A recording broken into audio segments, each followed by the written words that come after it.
Hello friends, कैसे हैं आप सभी। उम्मीद करते हैं सभी लोग अच्छे होंगे, खूब खुश होंगे और जम करके अपनी तैयारी को कर रहे होंगे। फटाफट जुड़ जाइए। सभी लोगों को गुड इवनिंग। मेघनाथ सिंह, पवन कुमार, उमेश कुमार तिवारी, प्रिया यादव, मेघनाथ सिंह, शिखा सिंह, गुड़िया सिंह, सभी लोगों को good evening. Anupriya good evening. सभी लोगों को गुड इवनिंग। नरेंद्र, प्रवीण, जितने सारे लोग जुड़ चुके हैं सभी लोगों को गुड इवनिंग। तो फटाफट सेशन को अपने दोस्तों तक शेयर कर दीजिए। जो भी आपके फ्रेंड्स हैं, जितने सारे लोग बीपीएससी की तैयारी कर रहे हैं या फिर अदर स्टेट पीसीएस की तैयारी कर रहे हैं, सारे लोगों तक वीडियो को शेयर कर दीजिए। फटाफट जुड़ जाइए। आप सबके हाथ में कॉपी और पेन होना चाहिए ताकि आप जो एक्स्ट्रा एडिशनल इंफॉर्मेशन आपको दिया जाए उसको नोट करते चलिएगा, ताकि रिवीजन के समय जब आप फाइनली बीपीएससी का एग्जाम देने जा रहे हो उस समय आप रिवीजन करने के लिए आपके पास साइंस का एक बेहतरीन नोट्स अवेलेबल हो। और बहुत कम दिन में बहुत सारी जानकारी आपको दे दिया गया है। ऑलमोस्ट फिजिक्स और केमिस्ट्री के लगभग जो चैप्टर्स के प्रश्न हैं वो हमने अपने वीडियो में डालने का प्रयास किया है। और भी जितने इंफॉर्मेशन आपको देने होंगे वो हम और बाकी के वीडियो में जो एग्जाम के पहले तक आपको अवेलेबल कराया जाएगा वहां तक में आपको हम देंगे। तो जितने सारे लोग हैं सारे लोग एक बार अपने दोस्तों तक वीडियो को शेयर कर दीजिए। जिन लोगों के पास नोटिफिकेशन नहीं पहुंचा है उन तक नोटिफिकेशन पहुंचा दीजिए। अब जो भी ग्रुप्स में आप जुड़े हुए हैं सारे लोगों को दे दीजिए।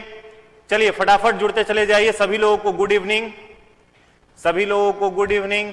चलिए, तो 30 बेहतरीन प्रश्न आपके लिए लेकर के आए हैं। बस थोड़ा सा डिले इसलिए ताकि जो लोग नहीं जुड़े हैं वे लोग जुड़ते चले जाएं। मैराथन क्लास सर करवा दीजिए। मैराथन क्लास होगा उसका भी प्लानिंग हम लोगों ने किया है। एक दिन पूरा मैराथन का क्लास पूरी एग्जाम से पहले हम लोग ऐसा प्लान कर रहे हैं कि पूरे रात में लगभग ऑलमोस्ट जितने भी विषय हैं उन सबका मैराथन क्लास आप लोगों को अवेलेबल कराया जाए, दिया जाए। उसके लिए हम लोग प्रयासरत हैं, उसके लिए प्रयास किया जा रहा है। तो चलिए पूरे जोश के साथ, पूरे उत्साह के साथ, पूरी एनर्जी के साथ भर जाइए। और इस सेशन में जितने सारे लोग पार्टिसिपेट कर रहे हैं, जो भी ऑप्शंस आपको दिए जाएंगे उस ऑप्शंस को आप ध्यान से पढ़ेंगे। उसके बाद आंसर को ऑप्शन टाइप न कर करके पूरा आंसर अगर आप टाइप करके भेजते हैं तो वो चीजें आपको और अच्छे से बेहतरीन तरीके से याद हो जाती हैं। चलिए बहुत समय नहीं लेते हुए आज के प्रश्न की तरफ आगे बढ़ते हैं। आज का पहला प्रश्न आपके स्क्रीन पर आ चुका है। फटाफट देखिए और आंसर करिए। फटाफट देखिए और आंसर करिए। सारे लोगों को गुड इवनिंग। प्रश्न है आपके स्क्रीन पर, वनस्पति विज्ञान के जनक कौन है? Who is the father of botany? Option A है एरिस्टोटल, ऑप्शन बी है ओस्वाल्ड टिपो, ऑप्शन सी है कैरोलस लिनियस, ऑप्शन डी है थियोफ्रेस्टा। फटाफट पढ़िए ध्यान से, उसके बाद आंसर करेंगे। जितने सारे लोग जुड़ चुके हैं सारे लोग आंसर देने में भाग लेंगे, सारे लोग क्वेश्चन का आंसर देंगे ताकि चीजें आपको याद हो जाए। और बीपीएससी का जो स्टैंडर्ड है साइंस के प्रश्न पूछने का बहुत निम्न स्तर का है, बहुत लो लेवल का क्वेश्चन रहता है, तो बहुत तनाव लेने की जरूरत नहीं है। फटाफट आंसर करिए। आंसर आने लगा, डी आंसर आ रहा है, थियोफ्रेस्टस। बहुत सारे लोग डी कह रहे हैं, कुछ लोग ए भी आंसर कह रहे हैं, कुछ लोग अरस्तु भी कह रहे हैं। ध्यान से पढ़िए उसके बाद आंसर करिएगा। यहां पर वनस्पति विज्ञान के बारे में आपसे पूछा जा रहा है, बॉटनी के बारे में पूछा जा रहा है। Who is the known as father of botany? Aristotle, option B है ओस्वाल्ड टिपो, सी है कैरोलस लिनियस, डी है थियोफ्रेस्टस। फटाफट आंसर करिए। Very good. जितने सारे लोगों ने थियोफ्रेस्टस आंसर कहा है सभी लोगों का उत्तर बिल्कुल ही सही है। ध्यान देंगे, अगर आपसे पूछा जाता है यहां प्रश्न में कि फादर ऑफ बायोलॉजी बताओ, फादर ऑफ बायोलॉजी बताओ, या फिर अगर पूछते कि फादर ऑफ जूलॉजी बताओ, यानी जंतु विज्ञान और जीव विज्ञान दोनों का जनक पूछा जाता है आपसे, तो सबसे पहले रिसर्च करने वाले जो वैज्ञानिक थे जिन्हें एरिस्टोटल कहा जाता है वे हो जाते। तो एरिस्टोटल को क्या बोला जाता है? Father of biology and father of zoology. यहां पर बॉटनी पूछा जा रहा है तो याद रखेंगे वनस्पति विज्ञान के जनक कौन है? थियोफ्रेस्टस हैं। Very good. जितने सारे लोगों ने डी आंसर बताया है सभी लोगों का उत्तर सही है। चलिए अगले प्रश्न की तरफ आगे आते हैं। दूसरा प्रश्न आज का है, मानव शरीर की रचना का पता लगाने वाला प्रथम वैज्ञानिक कौन था? एंड्रियास वेसेलियस, ऑप्शन बी है गैलेन, सी है लैमार्क, डी है ल्यूवेनहॉक। ध्यान से पढ़िए और उत्तर दीजिए। प्रश्न है, मानव शरीर के रचना के बारे में पता लगाने वाला वैज्ञानिक कौन था? मानव शरीर के रचना के बारे में पता लगाने वाले वैज्ञानिक का नाम बताइए। चलिए सारे लोगों को गुड इवनिंग। फटाफट आंसर करिए, पार्टिसिपेट करिए आंसर देने में। आंसर देने में भाग लीजिए। और जो भी दोस्तों तक वीडियो नहीं पहुंचा हो, बेहतरीन प्रश्न है, रिपीटेड जो प्रश्न साइंस का पूछा जाता है वो सारे प्रश्न का कंटेंट करने का हमने प्रयास किया है। फटाफट बताइए, किस वैज्ञानिक ने मानव शरीर के रचना के बारे में पता लगाया था? किस वैज्ञानिक ने मानव शरीर के रचना के बारे में पता लगाया था? वेरी गुड, जितने सारे लोग एंड्रियास वेंसेलियस कह रहे हैं सभी लोगों का उत्तर सही है। जितने सारे लोग ऑप्शन ए कह रहे हैं सभी लोगों का उत्तर सही है। एंड्रियास विसेलियस ने बताया था कि मानव शरीर का रचना जो होता है कैसा होता है। रचना कहने का तात्पर्य क्या? बॉडी में कौन कौन से इंटरनल ऑर्गन सिस्टम है, या फिर सिमेट्री भी आप लोग सुने होंगे, बायोलॉजी में एक वर्ड आता है सिमेट्री। जैसे मनुष्य का सिमेट्री है तो द्विपार्श्व सममित हो जाता है, बाइलेटरल हो जाता है। अगर बीचों बीच काटा जाए तो दो इक्वल हाल्फ्स में बॉडी जो होगा वो डिवाइड होगा। तो पूरी की पूरी जो मानव शरीर की संरचना है इसके बारे में बताने वाले जो वैज्ञानिक थे वे कौन थे? एंड्रियास विसेलियस थे। तो आंसर ए जितने लोगों ने किया है सभी लोगों का उत्तर सही है। जितना भी सही आंसर आप कर रहे हैं वो एक जगह काउंट करते रहिएगा और फाइनली जब क्विज का समापन हो उस समय आपको बताना है कि कितना नंबर आपका आज के क्विज में आया है। चलिए अगले प्रश्न पर आइए। प्रश्न संख्या 3, किस वैज्ञानिक ने जीव द्रव्य को जीवन का भौतिक आधार कहा? 4 वैज्ञानिकों के नाम आपके स्क्रीन पर है। पहला है वॉन मॉल, बी है हैक्सले, सी है लैमार्क, डी है डार्विन और बीपीएससी का 5वां ऑप्शन है। तो आपको बताना है कि किस वैज्ञानिक ने जीव द्रव्य को हम लोग कहते हैं प्रोटोप्लाज्म, प्रोटोप्लाज्म को क्या कहा? जीवन का भौतिक आधार। किस वैज्ञानिक ने प्रोटोप्लाज्म को जीवन का भौतिक आधार कहा था? फटाफट बताइए, किस वैज्ञानिक ने जीव द्रव्य प्रोटोप्लाज्म को जीवन का भौतिक आधार कहा था? किसने कहा था बताइए फटाफट। वेरी गुड, जितने सारे लोग हैक्सले कह रहे हैं सभी का उत्तर सही है। हैक्सले ने क्या बताया था कि प्रोटोप्लाज्म जो होता है वो जीवन का क्या है? भौतिक आधार है। ध्यान से समझने का प्रयास करोगे, इसी के बेसिस पर वायरस जो होता है वो इन्वायरमेंट में डेड होता है। ठीक है, कोई भी ऑर्गेनिज्म धरती पर है, पृथ्वी पर कोई भी जीव है, उसका शरीर, उसकी कोशिका जो है मेनली 3 पार्ट्स से बनी हुई होती है, 3 ऑर्गन से बनी हुई होती है। सबसे बाहरी कोशिका का जो भाग होता है इसे हम लोग कहते हैं सेल मेम्ब्रेन, या फिर हिंदी में कहें तो कोशिका झिल्ली। और कोशिका झिल्ली के अंदर आ जाओ तो जेली लाइक विस्कस फ्लूइड है, इसे कहा जाता है साइटोप्लाज्म यानी कोशिका द्रव्य। यह है साइटोप्लाज्म और सेंटर पर क्या है? न्यूक्लियस है, केंद्रक है। तो जब भी किसी कोशिका में कोशिका द्रव्य और न्यूक्लियस का बाहर का जो मेम्ब्रेन है जिसे केंद्रक झिल्ली कहा जाता है, ये दोनों मिलते हैं तो एक तीसरा सेल ऑर्गेनल बनता है, इसे हम लोग कहते हैं प्रोटोप्लाज्म। और जब तक किसी ऑर्गेनल में, जब तक किसी जीव में यह प्रोटोप्लाज्म नहीं बनता है तब तक उसके अंदर जीवन नहीं आता है। ठीक है, तो प्रोटोप्लाज्म जो है वो जीवन का क्या है? भौतिक आधार होता है। वायरस में यही एब्सेंट होता है जिसके कारण वो इन्वायरमेंट में डेड होता है। और जैसे ही यह वायरस किसी के शरीर में प्रवेश किया, होस्ट बॉडी में प्रवेश किया, उससे वो प्रोटोप्लाज्म बना करके होस्ट बॉडी के अंदर क्या हो जाता है? लिविंग हो जाता है। तो जीवन का भौतिक आधार प्रोटोप्लाज्म है, ये बताने वाले वैज्ञानिक कौन थे? हैक्सले थे। चलिए अगले प्रश्न पर आइए। प्रश्न संख्या 4, प्रश्न संख्या 4 का उत्तर दीजिए। प्रश्न संख्या 4 का उत्तर दीजिए। मत्स्य पालन का अध्ययन किस ब्रांच में किया जाता है? ऑप्शन ए है इथियोलॉजी, बी है सेरिकल्चर, सी है एपीकल्चर, डी है इनमें से कोई नहीं। फटाफट बताइए, मत्स्य पालन का अध्ययन बायोलॉजी के किस ब्रांच में किया जाता है? मत्स्य पालन का अध्ययन बायोलॉजी के किस ब्रांच में किया जाता है? अलग अलग ऑप्शन आ रहा है, कुछ लोग एपीकल्चर कह रहे हैं, कुछ लोग बी सी डी, सारे आंसर आ रहे हैं। फटाफट ध्यान से पढ़िए उसके बाद आंसर दीजिए। फटाफट ध्यान से पढ़िए उसके बाद आंसर दीजिए। मत्स्य पालन जो है, मत्स्य पालन का मतलब फिशरीज। ठीक है, मत्स्य पालन का अध्ययन जीव विज्ञान की जिस शाखा में किया जाता है उस शाखा का क्या नाम है? फटाफट बताओ, बताइए। वेरी गुड, जितने सारे लोग इथियोलॉजी कह रहे हैं सभी का उत्तर सही है। ठीक है, जितने सारे लोग इथियोलॉजी कह रहे हैं सभी का आंसर बिल्कुल ही सही है। देखिए, सेरिकल्चर जो वर्ड है यह किसके लिए होता है? तो सिल्कवॉर्म कीपिंग, सिल्कवॉर्म कीपिंग यानी रेशम के कीट के पालन का अध्ययन क्या कहलाएगा? सेरिकल्चर कहलाएगा। एपीकल्चर जो है honey bee keeping, honey bee keeping यानी मधुमक्खी पालन का जो अध्ययन है वो क्या कहलाता है? एपीकल्चर कहलाता है। और इथियोलॉजी जो है यह क्या है? मछली पालन। ऐसे बेसिकली अगर पूछा जाए आपसे, ध्यान से समझिएगा, ठीक है, मछली का अध्ययन अगर आपसे कहा जाए तो ध्यान से बनाएंगे तो वो आंसर यही हो जाएगा, इथियोलॉजी। लेकिन अगर पूछा जाए मछली पालन का स्पेशली अगर कोई ब्रांच है बायोलॉजी का, तो वो होता है, उसको हम लोग कहते हैं पीसी कल्चर, ठीक है। तो पीसी कल्चर जो होता है वो मेनली मधुमक्खी मछली पालन के लिए होता है। चलिए अगले ब्रांच, अगले क्वेश्चन पर बढ़ते हैं। प्रश्न संख्या 5, डेंड्रोलॉजी जो है इसका संबंध किससे है? ऑप्शन ए है पुष्पों के अध्ययन से, बी है वृक्षों के अध्ययन से, सी है झाड़ियों के अध्ययन से, डी है पौधों के अध्ययन से, और बीपीएससी का 5वां ऑप्शन भी है। तो ध्यान से पढ़िएगा और उसके बाद आंसर दीजिए। ध्यान से पढ़ें, उसके बाद आंसर दीजिए। जितने सारे लोग सीरियस कैंडिडेट हैं बीपीएससी के, सारे लोग पार्टिसिपेट करिए।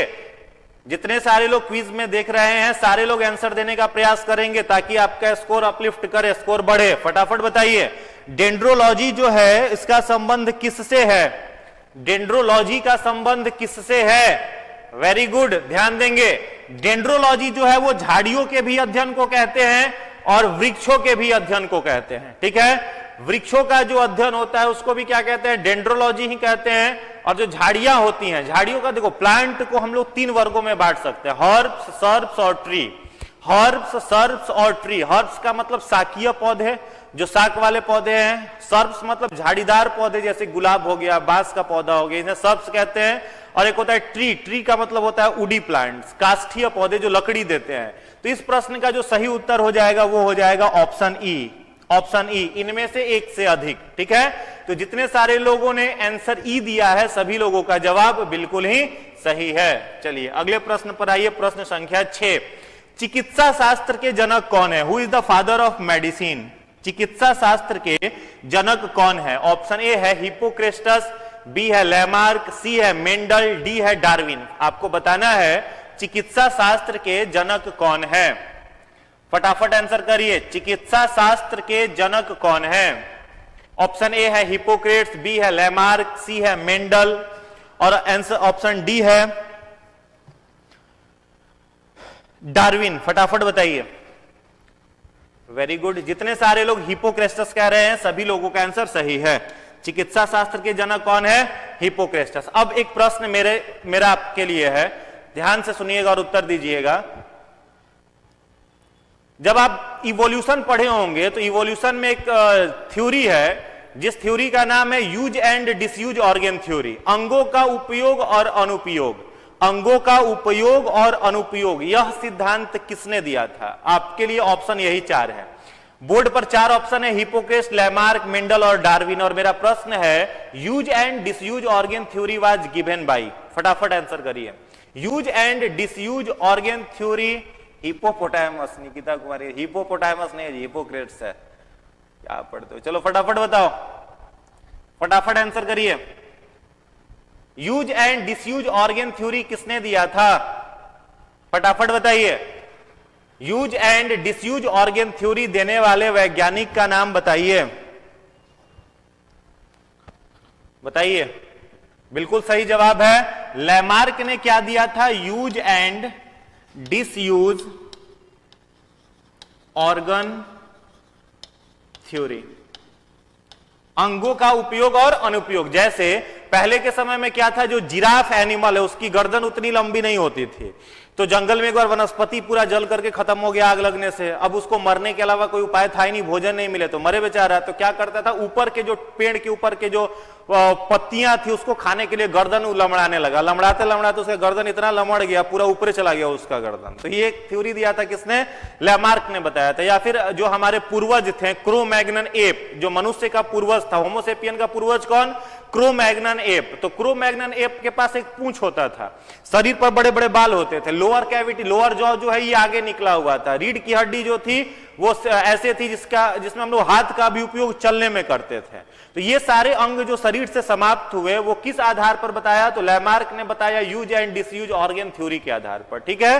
तो ये थ्योरी इनका दिया हुआ था। एक और प्रश्न मेरा है कि बायोलॉजी शब्द किसने दिया था, तो दो वैज्ञानिकों ने मिलकर के बायोलॉजी शब्द दिया था। उसमें से एक वैज्ञानिक का नाम आपके स्क्रीन पर है, वो कौन है? लैमार्क। तो दो वैज्ञानिक थे, एक का नाम था लैमार्क और दूसरे का नाम था ट्रेवेरिनस। ट्रेवेरिनस, इन दो वैज्ञानिकों ने मिलकर के क्या दिया था? बायोलॉजी शब्द दिया था। यानी term biology was also coined by Lamarck and Treviranus. वहीं पर ऑप्शन डी जो डार्विन है, इससे एक प्रश्न बन सकता है कि डार्विन को क्या कहा जाता है? फादर ऑफ इवोल्यूशन, विकासवाद का जनक इन्हें माना जाता है। इसके साथ ही साथ एक थ्योरी है जिसका नाम है थ्योरी ऑफ नेचुरल सिलेक्शन।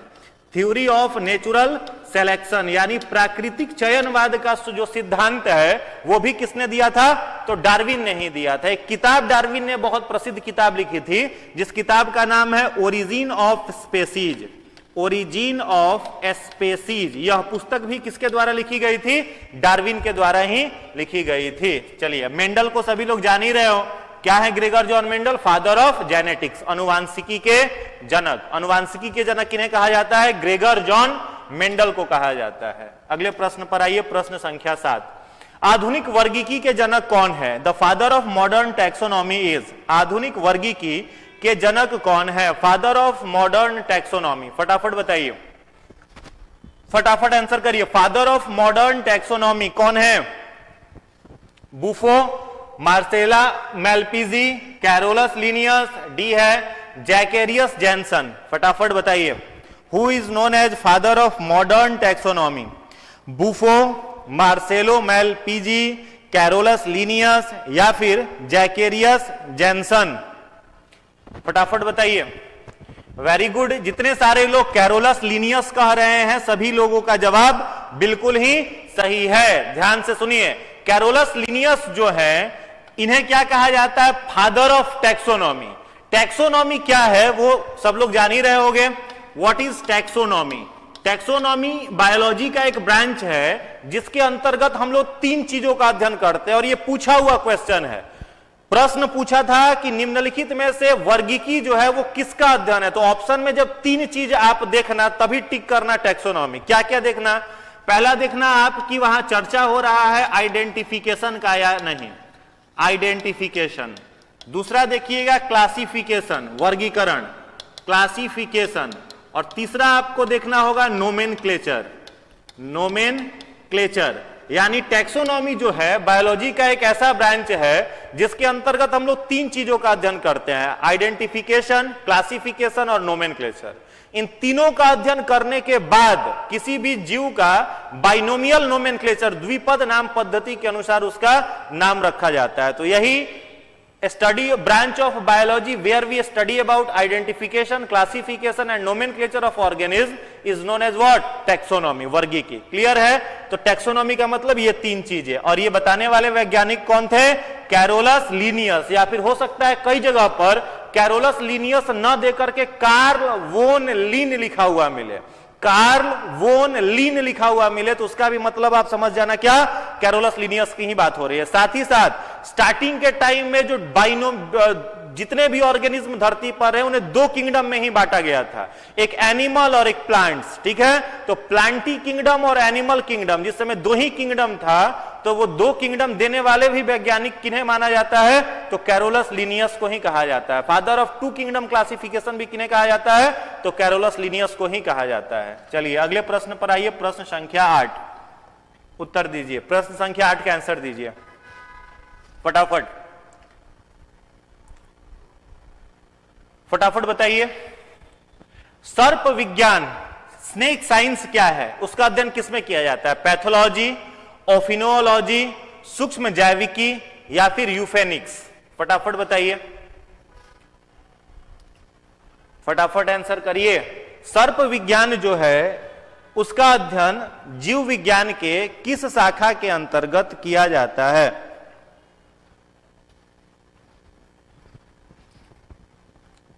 बिल्कुल सही जवाब है ऑफियोलॉजी। जितने सारे लोग ऑफियोलॉजी कह रहे हैं सभी का उत्तर सही है। एक चीज और ध्यान रखोगे, ऑफियोलॉजी के अलावा अगर सर्पेंटोलॉजी भी लिखा रहता, सर्पेंटोलॉजी, तो सर्पेंटोलॉजी में भी किसका अध्ययन किया जाता है? स्नेक का, ठीक है। तो सांपों के अध्ययन को ऑफियोलॉजी या फिर हम लोग सर्पेंटोलॉजी भी कहते हैं। तो अगर आप सर्पेंटोलॉजी भी आपको याद होगा तो वो उत्तर भी आपका क्या है, बिल्कुल ही सही है, ठीक है, ध्यान देंगे। चलो एक प्रश्न मेरा आपके लिए है, study branch of biology where we study about biological improvement. किसी भी जीव के शरीर में अगर कोई विकास हो रहा हो, उसकी आयु बढ़ रही है, उसका हाइट बढ़ रहा है, उसमें कोई ग्रोथ हो रहा है, इसको हम लोग कहते हैं बायोलॉजिकल इंप्रूवमेंट, ठीक है।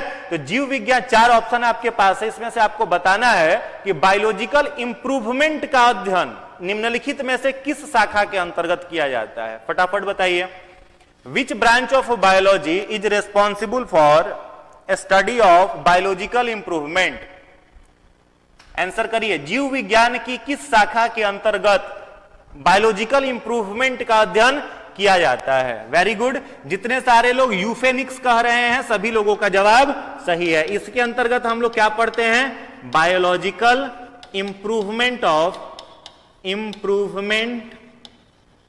ऑफ एनी इंडिविजुअल, यानी किसी भी जीव के शरीर में बायोलॉजिकल इंप्रूवमेंट हो रहा हो तो उसका अध्ययन क्या कहलाता है, यूफेनिक्स। पैथोलॉजी आप लोग जान ही रहे हैं, जिसके अंतर्गत शरीर के अंदर बनने वाले ब्लड का या फिर इन सारी चीजों का आइडेंटिफिकेशन किया जाता है, उसके बारे में स्टडी करा जाता है, वो है पैथोलॉजी। सूक्ष्म जैविकी के अंतर्गत हम लोग माइक्रोब्स का अध्ययन करते हैं। चलिए अगले प्रश्न पर आइए, प्रश्न संख्या 9। इलेक्ट्रॉन माइक्रोस्कोप का आविष्कार किसने किया था। कई बार यह प्रश्न पूछा है, ध्यान से बताइए।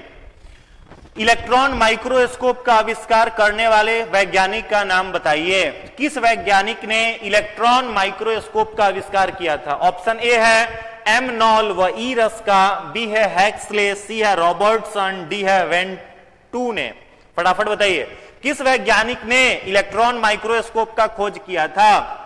इलेक्ट्रॉन माइक्रोस्कोप, इलेक्ट्रॉन सूक्ष्मदर्शी का खोज करने वाले वैज्ञानिक का नाम। वेरी गुड, जितने सारे लोग नॉल एंड रस्का कह रहे हैं सभी लोगों का उत्तर सही है। पूरा ही एम नॉल ई रस्का याद करो या ना करो कोई मतलब नहीं है, बस याद कर लो आप क्या, knoll and Ruska. Knoll and Ruska ने मिलकर के क्या खोजा था, इलेक्ट्रॉन माइक्रोस्कोप। अब 2-3 इंफॉर्मेशन और है, ध्यान देंगे।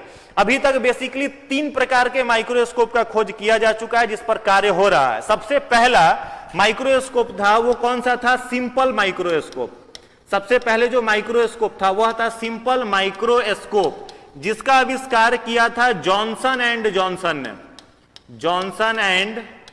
जॉनसन ने क्या खोजा था, सिंपल माइक्रोस्कोप। उसके बाद आया कौन सा माइक्रोस्कोप, तो कंपाउंड माइक्रोस्कोप। सिंपल माइक्रोस्कोप के बाद आया कंपाउंड माइक्रोस्कोप, और इस कंपाउंड माइक्रोस्कोप का खोज किया था रॉबर्ट हुक ने। रॉबर्ट हुक, जिन्हें फादर ऑफ साइटोलॉजी कहते हैं, कोशिका की भी खोज इन्होंने ही की थी, रॉबर्ट हुक ने। और तीसरा माइक्रोस्कोप आया था इलेक्ट्रॉन माइक्रोस्कोप, इलेक्ट्रॉन माइक्रोस्कोप, और इसका खोज किया था 2 वैज्ञानिकों ने, एक का नाम था नॉल और दूसरे का नाम था रस्का। इतना आपको याद रखना है। Simple microscope Johnson and Johnson, compound microscope Robert Hooke, electron microscope knoll and Ruska. और इलेक्ट्रॉन माइक्रोस्कोप की जो मैग्नीफाइंग कैपेसिटी होती है वो किसी भी वस्तु को उसके वास्तविक आकार से 1 लाख से 10 लाख गुना जूम करके उसको वो शो कर सकता है, दिखा सकता है। चलिए अगले प्रश्न पर आइए, प्रश्न संख्या 10। पौधों के रोगों का अध्ययन क्या किसमें किया जाता है। प्लांट्स में अगर कोई बीमारी हो उसका अध्ययन किसमें करेंगे, पादप कार्यिकी, रोग विज्ञान, शारीरिकी या फिर माइकोलॉजी। आंसर करिए, फटाफट बताइए, आंसर करिए। अगर पौधों में कोई रोग होता है तो उसका अध्ययन किस ब्रांच के अंतर्गत किया जाता है। Which branch of biology is responsible for study of disease in plants. फटाफट बताइए, पौधों में रोगों का अध्ययन किसमें किया जाता है, पादप कार्यिकी, रोग विज्ञान, शारीरिकी में या फिर माइकोलॉजी में। वेरी गुड, जितने सारे लोग रोग विज्ञान कह रहे हैं सभी लोगों का उत्तर सही है। रोग विज्ञान में क्या किया जाता है, अध्ययन किया जाता है पौधों में होने वाली बीमारी का। कार्यिकी कुछ लोग कह रहे हैं, देखो ध्यान दोगे, कार्यिकी का मतलब क्या हुआ कि पौधों के किस अंग का कार्य क्या है। जैसे पूछे पत्ता का काम तो कहोगे प्रकाश संश्लेषण में सहायक होता है, एस्टोमाटा होता है, जल का अवशोषण करता है। तो ये सब कारिकी हुआ, ठीक है। तो कारिकी में नहीं करेंगे, रोग विज्ञान में करेंगे। माइकोलॉजी जो होता है यह कवक का अध्ययन है। कवक का अध्ययन क्या कहलाता है? माइकोलॉजी, यानी स्टडी ऑफ फंजाई क्या कहलाता है? माइकोलॉजी कहलाता है, ठीक है। कारिकी हो गया, शारीरिकी तो होगा नहीं, यानी उसका शरीर किन किन चीजों से बना हुआ है। तो रोग का अध्ययन किसमें किया जाता है? रोग विज्ञान में। जितने सारे लोग बी आंसर टिक किए हैं सभी लोगों का उत्तर सही है। चलिए प्रश्न संख्या 11, प्रोकैरियोटिक कोशिका किसमें पाई जाती है? ऑप्शन ए है बैक्टीरिया, बी है ब्लू ग्रीन एल्गी, सी है bacteria and blue green algae, D है ब्रायोफाइट्स, या फिर बीपीएससी का ऑप्शन 5। ध्यान से पढ़िए और उत्तर दीजिए, फटाफट आंसर दीजिए, फटाफट आंसर दीजिए। प्रोकैरियोटिक कोशिका निम्नलिखित में से किसमें पाई जाती है? ऑप्शन ए है बैक्टीरिया में, बी है ब्लू ग्रीन एल्गी में, सी है bacteria and blue green algae में, डी है ब्रायोफाइट्स में। फटाफट जवाब दीजिए। इनमें से एक से अधिक चलो बताओ, फटाफट बताओ। देखो जितने सारे लोग इसका आंसर कह रहे हैं, कुछ लोग बैक्टीरिया सोच रहा होगा, बात सही है। बैक्टीरिया आपका प्रोकैरियोटिक है। पहले प्रोकैरियोटिक क्या है वो समझ लो ध्यान से। देखो दो वर्ड से बना है, एक है प्रो और दूसरा है कैरियोटिक, ठीक ना। तो प्रो का मतलब होता है बिफोर, पहले, और कैरियोटिक का मतलब होता है न्यूक्लियस। यानी आपसे पूछा जा रहा है यहां पर किस कोशिका में न्यूक्लियस नहीं है, किस कोशिका में केंद्रक नहीं है, यही प्रश्न पूछा जा रहा है। तो बैक्टीरिया में किसी भी प्रकार की कोई न्यूक्लियस नहीं होती है, केंद्रक नहीं होती है। नीलहरित शैवाल क्या है? तो नीलहरित शैवाल को ही साइनोबैक्टीरिया कहते हैं। थोड़ा सा क्वेश्चन कंफ्यूज कर रहा होगा आपको, ध्यान देंगे। नीलहरित शैवाल को हम लोग क्या कहते हैं? साइनोबैक्टीरिया भी इसी को कहा जाता है। क्या बोलते हैं इसको? साइनोबैक्टीरिया।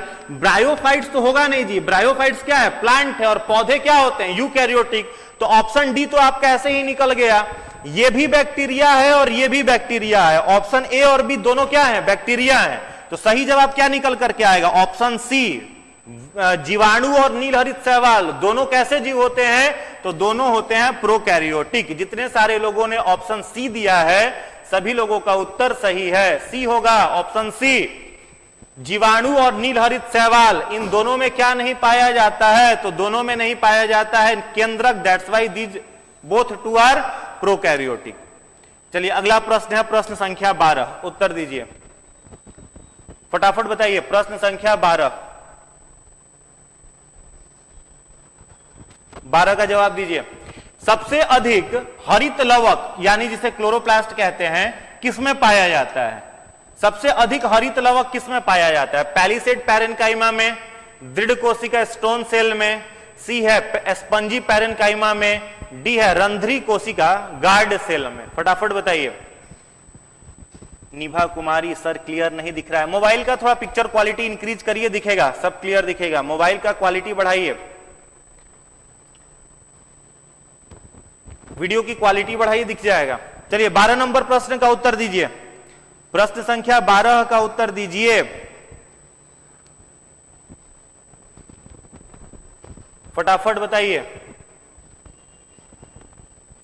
देखो जितने सारे लोग आंसर दे रहे हो पैलिसेड पैरेन्काइमा, सभी लोगों का आंसर सही है। पैलिसेड पैरेन्काइमा जो है इसमें क्या पाया जाता है? तो सबसे अधिक क्लोरोप्लास्ट हरित लवक, ठीक है, पाया जाता है। क्लोरोप्लास्ट का काम क्या है? तो सूर्य के प्रकाश को अवशोषित करना है, एब्जॉर्ब करना। यहां पर एक प्रश्न मेरा आपके लिए है, ध्यान से बताएंगे। जब जल जाइलम के द्वारा पानी खींच करके जाता है और पत्ते में जाता है तो वहां पर स्टोमाटा उसका ओपन हो जाता है, ठीक है, स्टोमाटा। तो प्रश्न है स्टोमाटा का खुलना और बंद होना, the opening and closing of stomata depends upon which cell?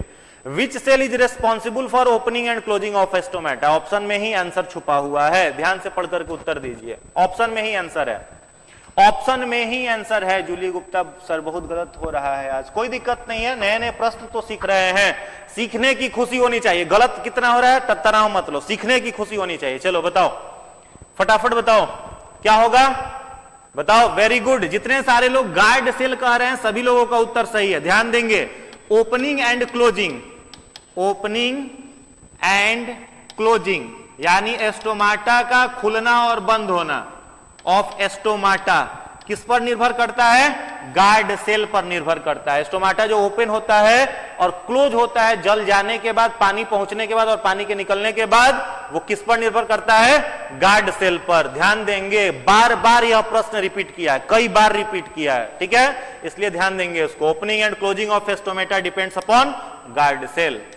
चलिए अगला प्रश्न है प्रश्न संख्या 13। जंतु कोशिका में नहीं पाया जाता है। 4 ऑप्शन आपकी स्क्रीन पर है, आपको बताना है कि इनमें से क्या जंतु कोशिका में नहीं पाया जाता है। सेंट्रोसोम, माइटोकॉन्ड्रिया, प्लाज्मा मेम्ब्रेन या फिर सेलुलोज। जंतु कोशिका में क्या नहीं पाया जाता है?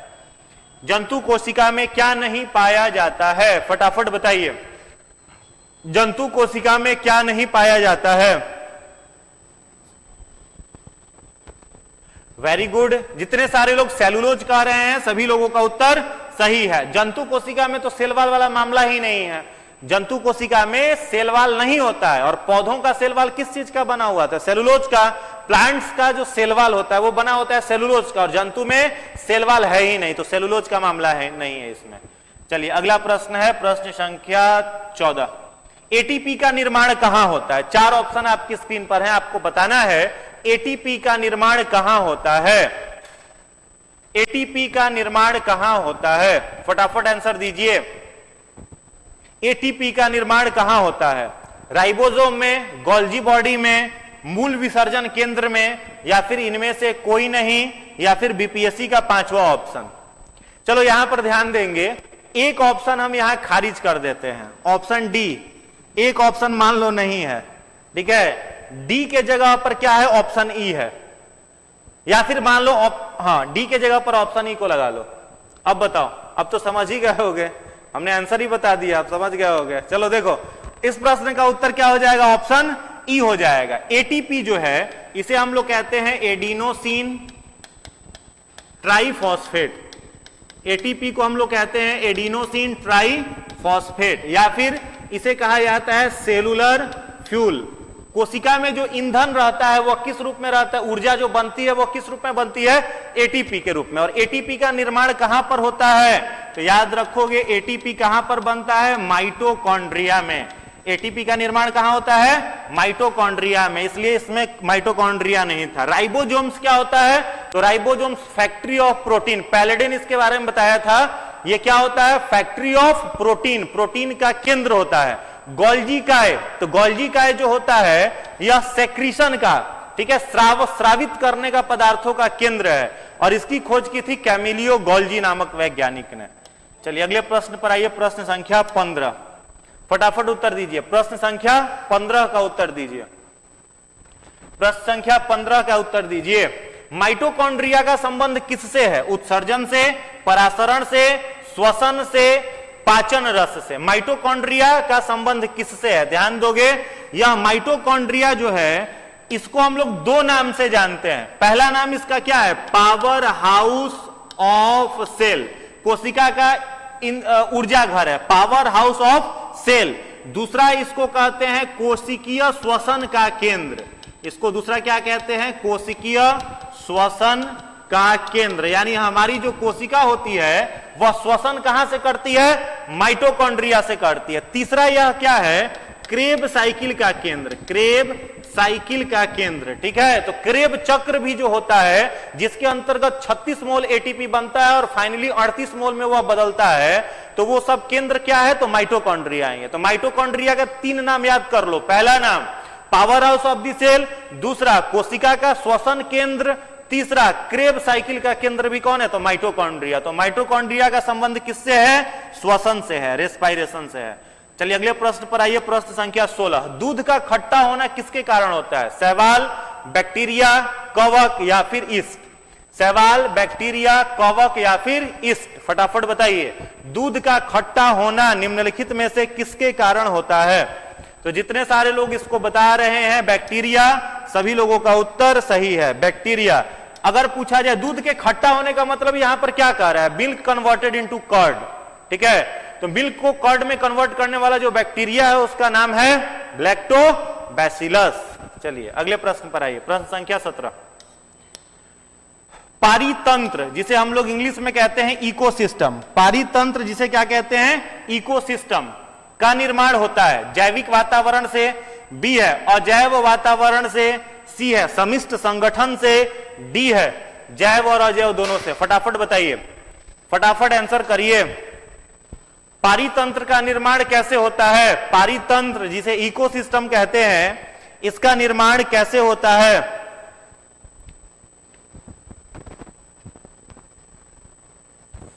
वेरी गुड, जितने सारे लोग डी आंसर कर रहे हैं सभी लोगों का आंसर सही है, डी। जैव समुदाय और अजैव वातावरण से। अब इसको समझिएगा, इकोसिस्टम में जो हमारा इकोसिस्टम है, पारितंत्र है, इसमें दो चीजें, पहला बायोटिक कंपोनेंट, बायोटिक जिसे जैव कहेंगे हिंदी में, बायोटिक कह लो या फिर जैव कह लो, और दूसरा है ए बायोटिक या फिर इसको हम लोग क्या कहेंगे? अजैव। तो जिसे नेचर ने बनाया है वो जैव, जिसे हम लोगों ने बनाया है अजैव। तो प्रश्न पूछता है, प्रश्न पूछेगा बोटेनिकल गार्डन किसमें आएगा, जैव में कि अजैव में? तो हम लोगों ने बनाया है तो अजैव। पूछेगा वाइल्ड लाइफ सेंचुरी किसने बनाया है? तो हम लोगों ने बनाया तो अजैव।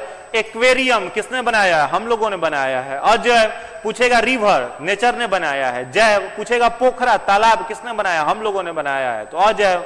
तो इस तरह से प्रश्न पूछेगा। रेगिस्तान डेजर्ट किसने बनाया है? तो नेचर ने, तो जैव हो जाएगा। समुद्र किसने बनाया? तो नेचर ने बनाया। फॉरेस्ट किसने बनाया? नेचर ने बनाया। ठीक है, तो इन दोनों से क्या बनता है?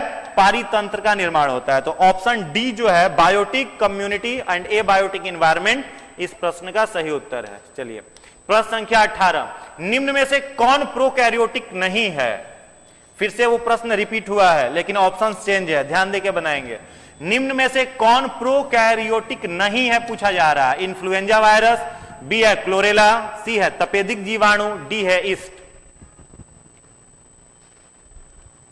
फटाफट आंसर करिए, आंसर दीजिए। कौन प्रोकैरियोटिक नहीं है? कौन प्रोकैरियोटिक नहीं है?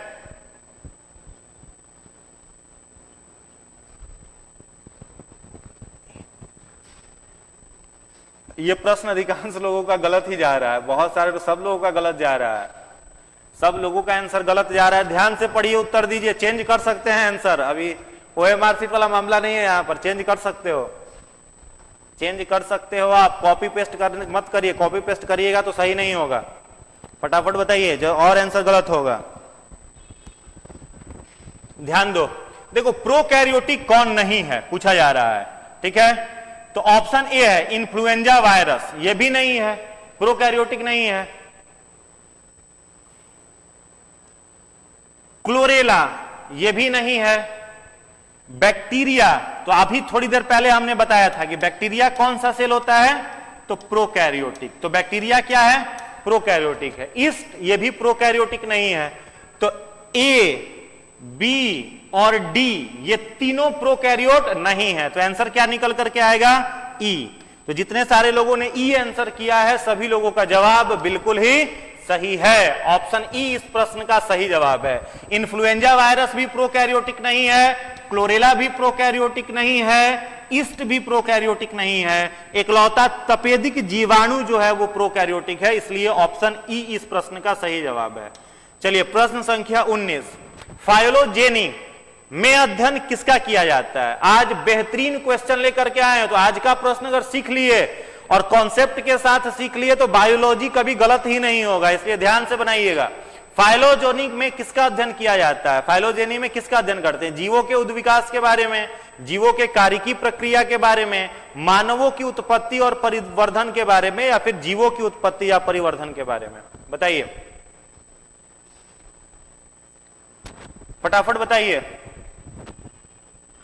हाँ, आज बहुत लोगों का गलत हो रहा है, हम इस चीज को देख रहे हैं, आज बहुत लोगों का आंसर गलत हो रहा है। चलो कोई बात नहीं, नए प्रश्न सीख रहे हैं। चलिए फटाफट बताइए, फटाफट आंसर करिए। फाइलोजेनी में अध्ययन किया जाता है जीवों के उद्विकास के बारे में, जीवों के कार्यकी प्रक्रिया के बारे में, या फिर कुछ और? फटाफट बताइए। वेरी गुड, जितने सारे लोग इस प्रश्न का उत्तर दे रहे हैं जीवों के उद्विकास के बारे में, सही लोग, सभी लोगों का सही। इवोल्यूशन ऑफ ऑर्गेनिज्म, जीवों की उत्पत्ति कैसे हुई, इवोल्यूशन कैसे आया? पहले आपको हमने पिछले लेक्चर में भी बताया था, धरती पर सबसे पहला जो ऑर्गेनिज्म आया था वो कौन सा ऑर्गेनिज्म था? साइनोबैक्टीरिया। Cyanobacteria. इसी से बाकी के सारे जीवनों का उद्विकास हुआ, नए नए जीवन आए, एमीबा आया, एक कोशिकीय जीव आए, वो सब कहां से आए? तो साइनोबैक्टीरिया से आए थे। तो इस प्रश्न का उत्तर क्या हो जाएगा? जीवों में उद्विकास का अध्ययन किसमें किया जाता है? फाइलोजेनी में किया जाता है, इवोल्यूशन का स्टडी। अगला बताइए, द्विनाम पद्धति का तात्पर्य है पौधों का नाम दो शब्दों में लिखना जो प्रकट करता है। बाइनोमियल नोमेनक्लेचर जिसने कैरोलस लिनियस ने दिया था, अभी बताएं कैरोलस लिनियस ने क्या दिया था जी? द्विनाम पद्धति। इसमें जो दो लेटर होते हैं वो क्या शो करते हैं? वंश और जाति का नाम, जाति तथा किस्म का नाम, गण तथा कुल का नाम, या फिर कुल तथा वंश का नाम। यहां पर कास्ट हो गया, यहां पर आप सुधार लेंगे थोड़ा सा, genus and species. Option A सुधार लीजिए, आंसर हमने बता ही दिया, आप तो टिक कर ही दोगे। चलो फटाफट बताओ, हमने आंसर बता दिया है, ध्यान से बताइए, हमने आंसर बता दिया है इस प्रश्न का, फटाफट आंसर करिए, फटाफट आंसर करिए। सही जवाब है ए, वंश तथा जाति का नाम। एग्जाम्पल से समझो, जैसे मान लो हम पूछे मैंगो, आम, तो आम का आप क्या कहोगे कि आम का साइंटिफिक नेम मैग्नीफेरा इंडिका कहेंगे ना, मैंगीफेरा इंडिका। तो मैंगीफेरा जो है वह क्या है? जीनस नेम, और इंडिका क्या है? स्पेसीज नेम, ठीक है। और इसी को क्या बोला जाता है? द्विनाम पद्धति। जैसे चावल है तो चावल का क्या लिखेंगे? ओराइजा सेटाइवा लिखेंगे ना, ओराइजा सेटाइवा। तो ओराइवा क्या है? जीनस, और सेटाइवा क्या है? स्पेसीज। जीनस माने वंश, स्पेसीज मतलब जाति, ठीक है। तो प्रश्न का उत्तर क्या हो जाएगा? A, genus and species name. Very good, जितने सारे लोगों ने ए आंसर किया है सभी लोगों का जवाब बिल्कुल ही सही है। अगले प्रश्न पर आइए, प्रश्न संख्या 21। विषाणु की खोज किसने की थी? वायरस जो है, इस प्रश्न का कई बार यह प्रश्न हम रिपीट भी किए हैं, तो इसका सही उत्तर आप दे सकते हैं। विषाणु की खोज किसने की थी? फटाफट बताओ। स्टर्नबॉर्न डॉल्जू, फटाफट सही उत्तर है आपका, बताइए। विषाणु की खोज किसने की थी? एम्फीडाक्स ने, हेक्सले ने, इवानोव्स्की ने, या फिर हैंडेन ने? फटाफट बताइए। वेरी गुड, जितने सारे लोग क्या बता रहे हो? इवानोव्स्की। सभी लोगों का उत्तर सही है। विषाणु की खोज किसने की थी? इवानोव्स्की ने की थी। चलिए अगले प्रश्न पर, प्रश्न संख्या 22। प्रश्न संख्या 22 का उत्तर दीजिए, 22 का उत्तर दीजिए। तंबाकू का चितेरा विषाणु, जिसे हम लोग टुबैको मोजाइक वायरस शॉर्ट में TMV कहते हैं, प्रथम बार क्रिस्टलाइन रूप में पृथक किया गया था। किस वैज्ञानिक द्वारा? बॉन्डेन द्वारा, बीजरिंक ने, स्टेनलेन ने, या फिर इवानोव्स्की ने? फटाफट बताइए, फटाफट आंसर करिए। वेरी गुड, जितने सारे लोग स्टेनले कह रहे हैं सभी लोगों का आंसर सही है। किसने किया था? स्टेनले। ध्यान देंगे, चितेरा विषाणु इसको TMV को कहते हैं,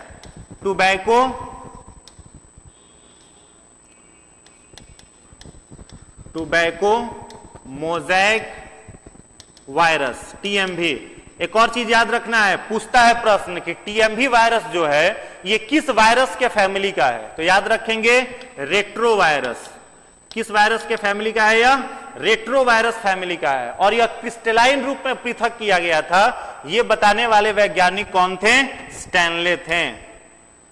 अगला प्रश्न है 23। विषाणु को क्रिस्टल रूप में सबसे पहले प्राप्त करने के लिए किस वैज्ञानिक को नोबेल पुरस्कार प्रदान किया गया? Option A Ivanovsky, Hargobind Khorana, Nirenberg या स्टैनले? फटाफट बताइए, फटाफट। किसको मिला था नोबेल प्राइज विषाणु को क्रिस्टल बताने के लिए? विषाणु को क्रिस्टल बताने के लिए किसको मिला था? फटाफट बताइए,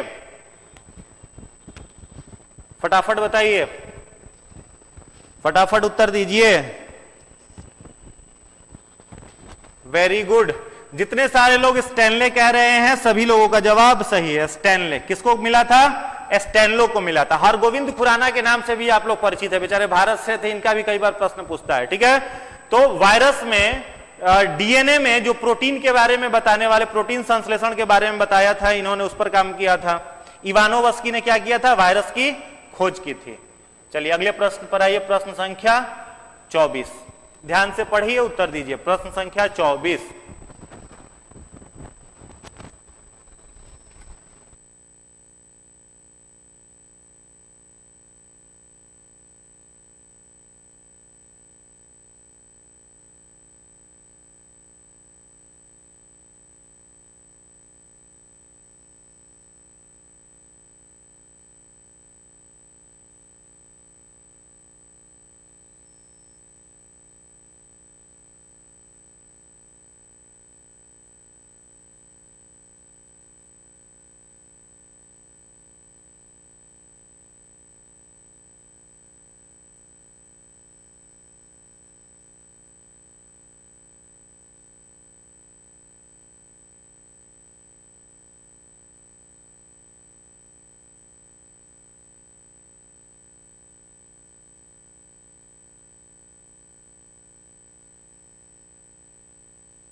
चलिए बताइए इस प्रश्न का उत्तर। हाँ, अब दिख रहा होगा क्वेश्चन। नेहा शर्मा, जा का हो गए हो? कुछ नहीं हो गए हो, थोड़ा सा टेक्निकल इशू था। फटाफट बताओ। चलो अब दिख रहा होगा क्वेश्चन आपको। क्वेश्चन अब दिख रहा होगा, बताइए। प्रिया शर्मा, ब्रेक हुआ है, टी पी लो। कोई ब्रेक नहीं हुआ है, चलो बताओ। चलो बताओ आंसर। क्वेश्चन अब दिख रहा होगा। जीवाणु भोजी जिसे बैक्टीरियोफेज कहते हैं वह क्या होता है? जीवाणु भोजी जिसे बैक्टीरियोफेज कहते हैं यह क्या होता है? बताइए। Very good. देखो आंसर इसका क्या हो जाएगा? बैक्टीरियोफेज जो है, इंग्लिश इसका कहां है? यहां पर है। बैक्टीरियोफेज 2 वर्ड से बना है। देखो बैक्टीरियो का मतलब क्या हो जाएगा? Bacteria, bacteria. और फेज का मतलब क्या हो जाएगा? खाने वाला। फेज का मतलब क्या हो जाएगा? खाने वाला। जो बैक्टीरिया को क्या करे? खा जाए, उसी को क्या कहते हैं? बैक्टीरियोफाज कहते हैं। तो इसका सही उत्तर क्या हो जाएगा? जीवाणुओं को संक्रमित करने वाले विषाणु, यानी वैसे वायरस जो बैक्टीरिया को क्या करे? खा जाए, उसको संक्रमित कर दे, वही क्या कहलाता है? बैक्टीरियोफाज कहलाता है। चलिए अगले प्रश्न पर आइए। प्रश्न संख्या 25, उत्तर दीजिए। प्रश्न संख्या 25 का उत्तर दीजिए। प्रश्न संख्या 25। सब लोग डी कह रहे हैं, लगातार डी आंसर आ रहा है। श्रेया सिंह डी, शिवांगी कुमारी, पायल झा, सुरभि मिश्रा, सभी लोगों का डी आंसर आ रहा है। फटाफट बताइए। सबसे बड़ा विषाणु, सबसे बड़े विषाणु का नाम क्या होता है? चेचक का विषाणु है, पेनिसिलियस विषाणु है, घाव के ट्यूमर का विषाणु है, या इनमें से कोई नहीं? फटाफट बताइए। सबसे बड़ा वायरस कौन सा होता है? सबसे बड़े वायरस का नाम फटाफट बताइए। तो देखो सबसे बड़ा वायरस जो होता है वो किसका होता है? चिकन पॉक्स का। किसका होता है? चेचक का। चिकन पॉक्स का वायरस जो होता है वो सबसे बड़ा होता है। और इस वायरस का क्या नाम है? वेरिसेला। क्या नाम है? Varicella zoster virus. ये चैप्टर ऑलरेडी मेरा यूट्यूब पर है, तो जिन लोगों को कंफ्यूजन होगा, डिजीज से एकदम प्रश्न, बहुत सारे प्रश्न रहते हैं, तो ये चैप्टर मेरा यूट्यूब पर पढ़ाया हुआ है, वहां पर आप देख सकते हैं। मिशन 50 आईएएस के चैनल पर साइंस के प्लेलिस्ट में जाएंगे तो उसमें डिजीज का आपको लेक्चर मिल जाएगा, वहां से आप देख सकते हैं। तो चेचक का विषाणु जो होता है यह क्या होता है? सबसे बड़ा वायरस होता है। चलिए नाम इसका वेरिसेला जोस्टर वायरस। अगले प्रश्न पर आइए, 26 नंबर। हाइड्रोफोबिया रोग पैदा होता है जीवाणु के द्वारा, कवक के द्वारा, विषाणु के द्वारा, या फिर प्रोटोजोआ के द्वारा? हाइड्रोफोबिया रोग जो होता है वह किसके द्वारा पैदा होता है? हाइड्रोफोबिया रोग किसके द्वारा पैदा होता है? बताइए फटाफट आंसर दीजिए। हाइड्रोफोबिया रोग जो होता है वो किसके द्वारा पैदा होता है? Hydrophobia, very good. आंसर क्या हो जाएगा? विषाणु के द्वारा, वायरस के द्वारा। देखो हाइड्रोफोबिया में होता क्या है ना, हाइड्रो का मतलब क्या होता है? जल, पानी, और फोबिया का मतलब क्या होता है? डर। तो हाइड्रोफोबिया रोग जो है वो किसमें स्पेशली देखा जाता है? तो अगर किसी को कुत्ता काट ले, चमगादड़ काट ले, तो उसको कौन सा रोग हो जाता है? तो उसको हो जाता है वायरस। जो आप लोग पढ़े होंगे तो उसमें एक वायरस होता है जिसका नाम है रेब्डो वायरस। तो रेब्डो वायरस से कौन सा बीमारी होता है? रैबीज। कौन सा रोग होता है? रैबीज। तो रैबीज रोग किससे होता है? रेब्डो वायरस से। और ये वायरस पाया कहां कहां जाता है? तो जानवरों के सेलाइवा में, कुत्ता, चमगादड़, इन सब के सेलाइवा में, लार में होता है, ठीक है। तो रेबीज अगर किसी को हो जाए तो उसको कौन सा रोग हो जाता है? हाइड्रोफोबिया रोग हो जाता है, डिजीज हो जाता है। और यह रेबीज किससे होता है? वायरस से। और वायरस का क्या नाम है? रेबडो। रेबडो वायरस से होता है रेबीज। चलिए अगले प्रश्न पर आइए, प्रश्न संख्या 27। जीवाणु का खोज किसने किया था? बैक्टीरिया का खोज किस वैज्ञानिक ने किया था? फटाफट बताइए। हाँ, पानी से डर लगना, पानी से डर लगता है, उसी को बोलते हैं हाइड्रोफोबिया। आवश्यक नहीं है कि केवल कुत्ते के ही काटने से, कुत्ते के अलावा चमगादड़, बंदर, है ना, इन सब के भी काटने से रेबीज हो सकता है। बताइए, जीवाणु का खोज किसने किया था? बैक्टीरिया की खोज किसने की थी? फटाफट आंसर दीजिए। बैक्टीरिया की खोज किसने की थी? लीवेनहॉक ने। किसने किया था? लीवेनहॉक ने किया था। निम्न में से कौन सा प्रमुखतः गहन समुद्री जीव है? आपके पास स्क्रीन पर 4 जीवों के नाम है, ध्यान से पढ़कर के उत्तर दीजिएगा। 4 जीवों के नाम है और पूछा जा रहा है गहन ओरिजिनल समुद्र में पाया जाने वाला जीव कौन है? वेल, कछुआ, मछली या फिर डॉल्फिन? वेल, कछुआ, मछली या फिर डॉल्फिन? फटाफट बताइए। निम्नलिखित में से प्रमुखतः गहन समुद्रीय जीव कौन है? Very good. जितने सारे लोग मछली कह रहे हैं सभी लोगों का उत्तर सही है। जितने सारे लोग मछली कह रहे हैं सभी लोगों का जवाब सही है। पूछा हुआ यह प्रश्न है। टर्टल जो है यह किस में आ जाएगा? तो जमीन पानी दोनों पर, मेनली यह उभयचर है। वेल हो गया या फिर आपका डॉल्फिन हो गया, दोनों कैसा जीव है? तो स्तनधारी जीव है, मैमल्स में आ जाता है। जल में रहे ओरिजिनल तो कौन? मछली रहेगा। तो ओरिजिनल पूछा जा रहा है आपसे। 2 बार देखिए, गहन गहन 2 बार लगाया हुआ है यहां पर। तो इस प्रश्न का सही उत्तर क्या हो जाएगा? सी, मछली। अगला प्रश्न है प्रश्न संख्या 29। आकार विहीन यानी जिसका कोई शेप नहीं है, आकार विहीन जीव कौन है? माइकोप्लाज्मा, जीवाणु, वायरस या फिर ब्लू ग्रीन एल्गी? फटाफट नीलहरित सहवाल बताइए। आकार विहीन जिसका कोई शेप नहीं है, आकार विहीन जिसका कोई शेप नहीं है, माइकोप्लाज्मा, बैक्टीरिया, वायरस या फिर ब्लू ग्रीन एल्गी? फटाफट बताइए, फटाफट आंसर करिए। Very good. क्या? माइकोप्लाज्मा। ध्यान देंगे, धरती पर पाई जाने वाली सबसे छोटी कोशिका कौन सी है? तो यही है माइकोप्लाज्मा गैलीसेप्टिकम। नाम याद रखेंगे, माइकोप्लाज्मा गैलीसेप्टिकम, सेप्टिकम। यह धरती पर पाया जाने वाला क्या है? सबसे छोटा कोशिका है, स्मॉलेस्ट सेल ऑन दी अर्थ। सबसे बड़ी कोशिका शुतुरमुर्ग का अंडा, ऑस्ट्रिच एग, शुतुरमुर्ग का अंडा। ऑस्ट्रिच एग जो है वो लार्जेस्ट सेल है। माइकोप्लाज्मा गैलीसेप्टिकम जो है वो धरती पर पाई जाने वाली सबसे छोटी कोशिका है। चलिए आज का अंतिम प्रश्न, सारे लोग पूरे एनर्जेटिक होकर के उत्तर दीजिए। एंटीबायोटिक अधिकांशतः किससे प्राप्त किए जाते हैं? एंटीबायोटिक अधिकांशतः किससे प्राप्त किए जाते हैं? फटाफट उत्तर दीजिए, फटाफट उत्तर दीजिए।